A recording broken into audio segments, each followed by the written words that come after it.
வாழ்க்கையும் கைகோர்க்கும் ஐரோப்பிய நதி பயணங்கள் மிஸ் செய்யக்கூடாத இடங்கள் என்னன்னு சொல்லி பார்க்கலாமா வாங்க.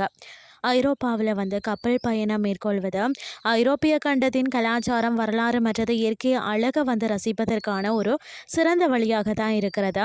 ஐரோப்பாவில் கப்பல் பயணங்களுக்கு ஏற்ற சிறந்த ஆறுகள் சிலவற்றை தான் நாம் இன்றைக்கி பார்க்க போகிறோம். ஃபர்ஸ்ட் பார்த்தீங்கன்னா தேம்ஸ் நதின்னு சொல்லக்கூடிய நதி. அதாவது இங்கிலாந்தின் லண்டன் வழியாக பாயும் தேம்ஸ் நதி தான் ஐரோப்பாவில் கப்பல் பயணங்களுக்கு மிகவும் பிரபலமான மற்றது வரலாற்று சிறப்பு மிக்க நதியாகவும் இருக்கிறது.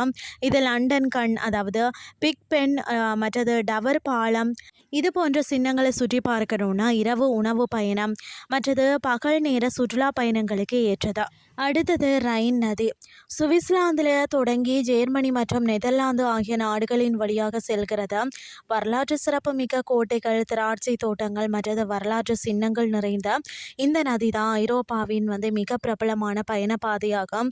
யுனெஸ்கோ உலக பாரம்பரிய தலமான மேல் மத்திய ரைன் பள்ளத்தாக்கு தான் மற்றது இடைக்கால கோட்டைகள் முக்கிய ஈர்ப்பாகவும் இருக்கிறது.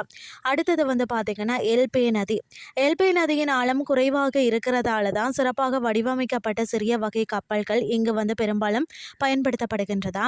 தங்க நகரம் என்று அழைக்கப்படக்கூடிய செக் தலைநகரமான பிராக் எல்பேயின் புளோரன்ஸ் என்ற புகழப்படும் இந்த கலாச்சார நகரமானது தான், அதாவது டெரஸ்டன் உலக புகழ்பெற்ற பீங்கான் பாத்திரங்களுக்கு பெயர் பெற்ற மைசென், அதாவது மார்ட்டின் லூதர் கற்பித்த வரலாற்று இடமான விட்டன்பெர்க் ஆகிய அழகான இடங்களையும் காணலாம். மற்றது ரோன் நதின்னு சொல்லக்கூடிய நதி. பிரான்சின் தெற்கே பாய்ந்த அழைப்பு மரங்கள், லாவெண்டர் வயல்கள் மற்றது இயற்கை அழகுகளை கண்குளிர காண முடிகிறது.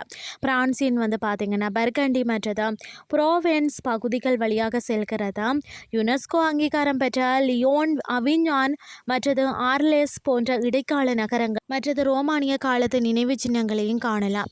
திராட்சை மது சுவைத்தல் மற்றது கலாச்சார பயணங்களுக்கு மிகவும் சிறந்தது. அடுத்தது டூரோ நதி. ஸ்பெயின் மற்றும் போர்ச்சுகல் வழியாக பார்த்தீங்கன்னா பாய்கிறது. யுனெஸ்கோவால் அங்கீகரிக்கப்பட்ட டூரோ பள்ளத்தாக்கின் வழியே வளைந்து நெளிந்து செல்லும் இந்த நதி தான் மலைகளில் செதுக்கப்பட்ட செங்குத்தான படிக்கட்டு வடிவ திராட்சை தோட்டங்கள், கிரானைட் பாறைகள், முகடுகள், யுனெஸ்கோ அங்கீகாரம் பெற்ற டூரோ பள்ளத்தாக்கு மற்றது நிதானமான வாழ்க்கை முறை ஆகியவற்றால் அதிகம் கவரப்படுகிறதா. பொதுவாக பார்த்தீங்கன்னா வசந்த காலம் ஏப்ரல் ஜூன் மற்றது இலையுதிர் காலம் செப்டம்பர் அக்டோபர் பயணத்துக்கு ஏற்ற காலமாகும். இந்த நதிகளில் சிறிய சொகுசு கப்பல்கள் 100 தொடக்கம் 200 பயணிகளுடன் பெரும்பாலும் இயக்கப்படுகிறதா.